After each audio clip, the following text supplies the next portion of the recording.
All right, let's start off by showing you some of the gear I'm going to use for this still life masterclass.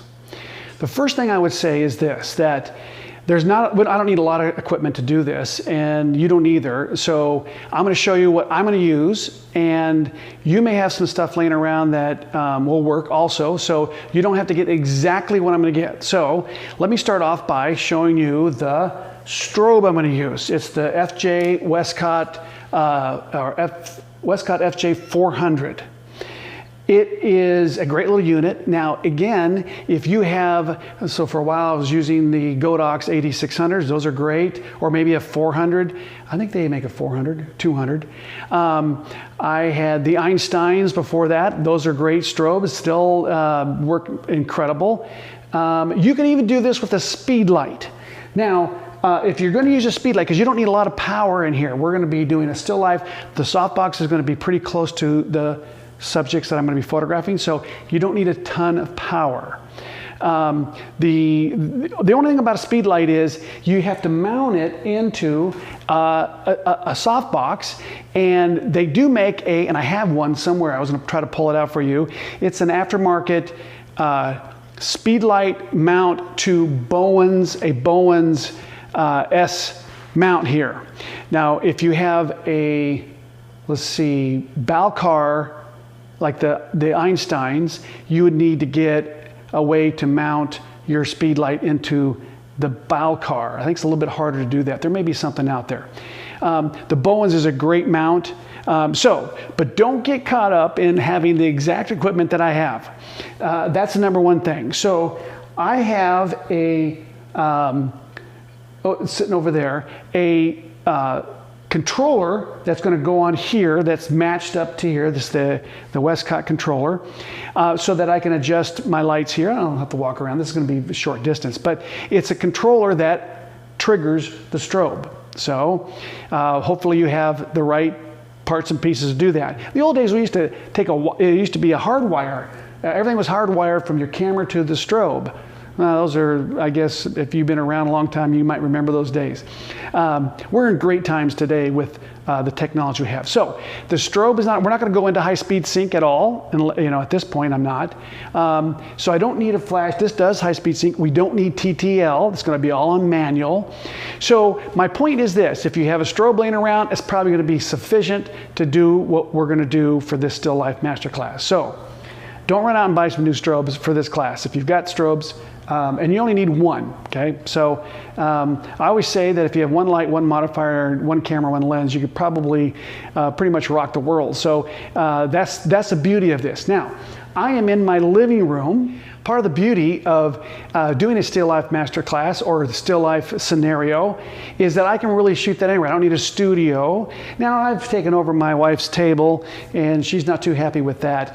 But, I set it up for a day or two and then, she kicks me out. But if you have a studio space, great. Or if you have a little cubby hole somewhere where you can set this up, it doesn't take a big footprint to do this. So that's one of the things that I like about doing still life.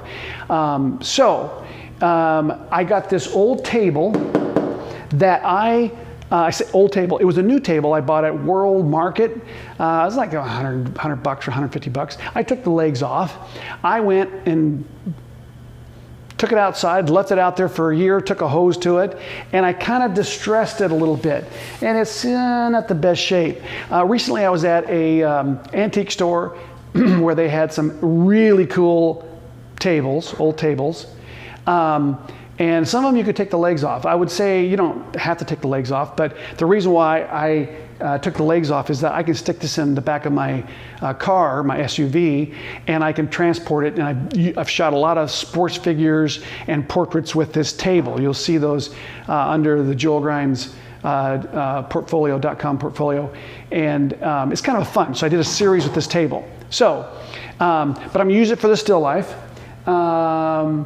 You might have an old table laying around that would work perfect. You don't have to have an old table. You could use it on an old piece of maybe slate or something, concrete surface. I mean, there's no end to it. So, but I do have that. The camera I have is going to be the Canon EOS R5.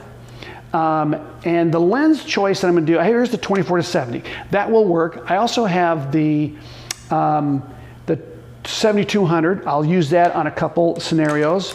But most of the time, I'm going to be using the 90 tilt shift. It's a 90 macro tilt shift that Canon came out with about a year, 2 years ago, a couple years ago.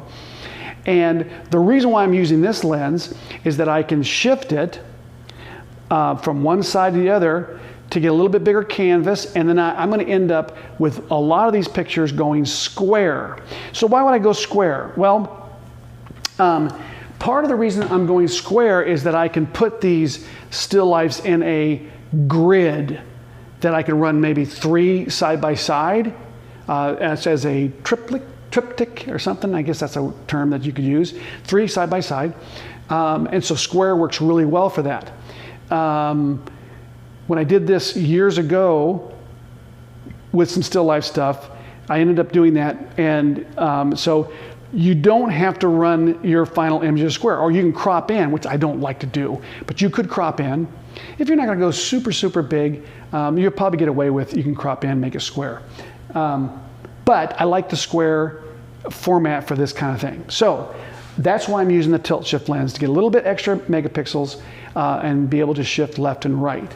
So what else? Softbox. So this is the Westcott 2x3. Again, it's got the, this is the switch, so I can go and if I want, and I have, say, an old Balcar mount strobe, like the Einsteins, the Paul C. Buff Einsteins, I can buy just that and slip it in here, and I can switch back and forth. But I happen to have the Balcar now. So I have that. Let's see if I can get it back in there, because I'm holding this. Let's see. There it goes. I think it went in there.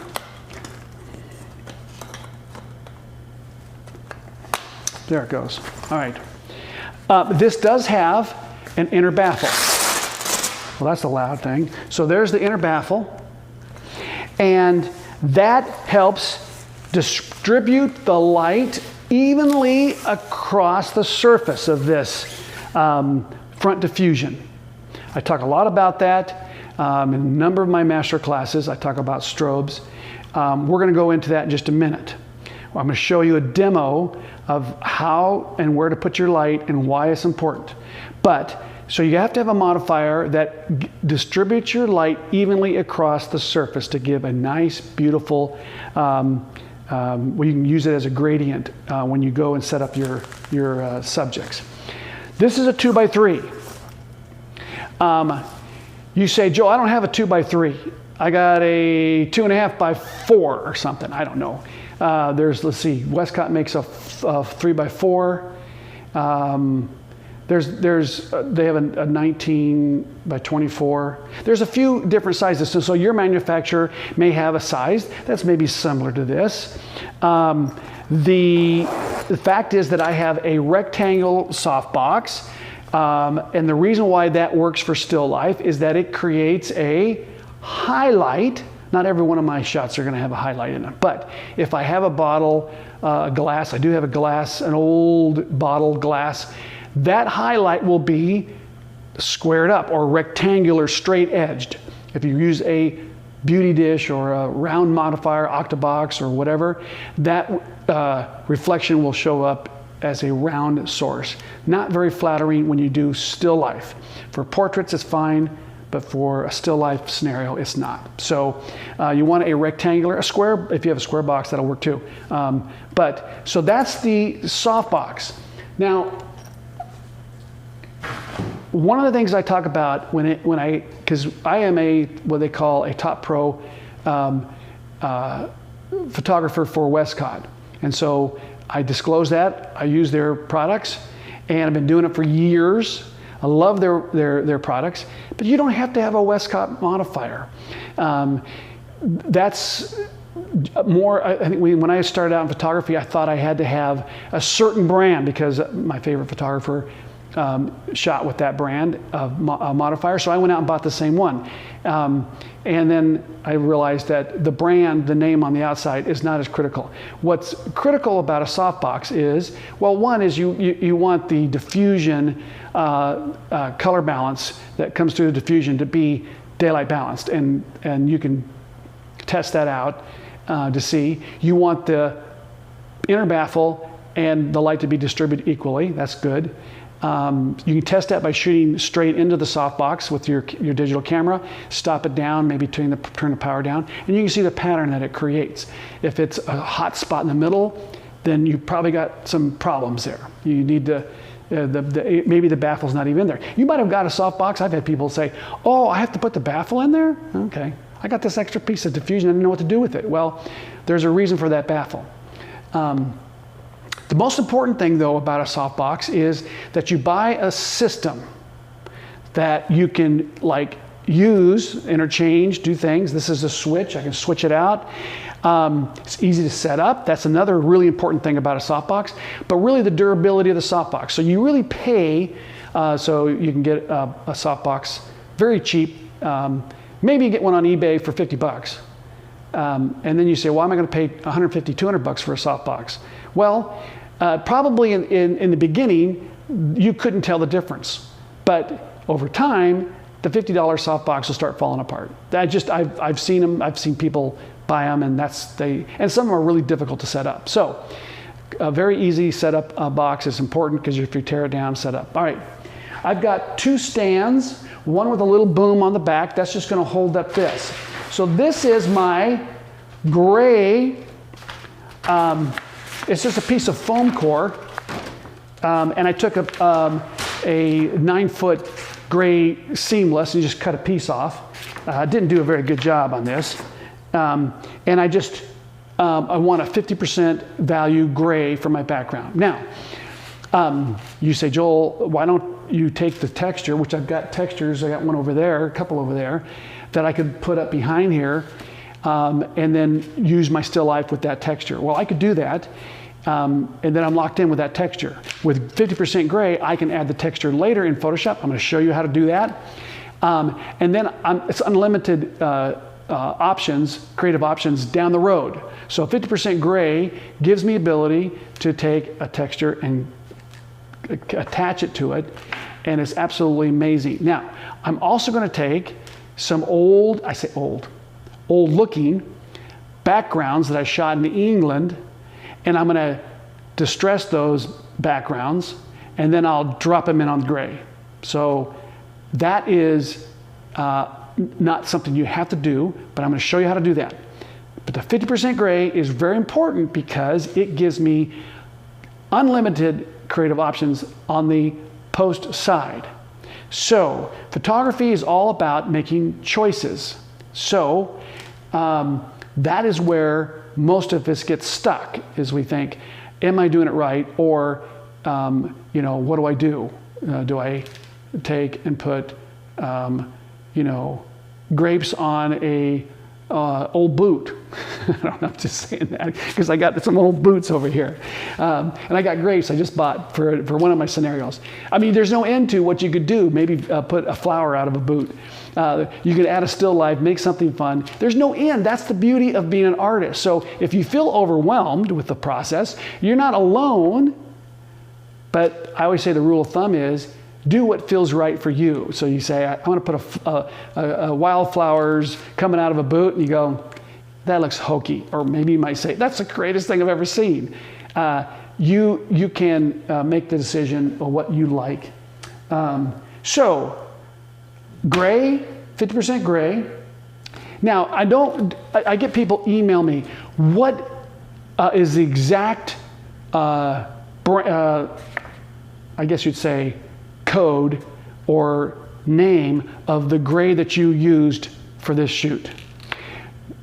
Don't worry, just a 50% or mid gray is all you need. You don't need to get the exact. I've had situations where I've painted gray walls and people want me to send them the swatch of the exact gray that I used. I went to Home Depot and I went, that looks 50% gray, and I bought it. So don't get too caught up in having thinking that you have to have the exact gray that I'm using here. A good 50% gray will work. So what else do I have? I have one apple box that's going to help hold up, and I've got a bead up with some water stains piece of foam core. It's got black on one side and white on the other. Okay, I'm going to use that for the fill side of the still life. So I got tape on here. I mean, this thing's really been beat up. So the more beat up it is, probably the better it will work. That's a joke. All right. What else? So let's do this. I'm going to go now and talk. Let's take. I'm going to go get some of my props, and we're going to talk about the props and why I've made some certain choices for that.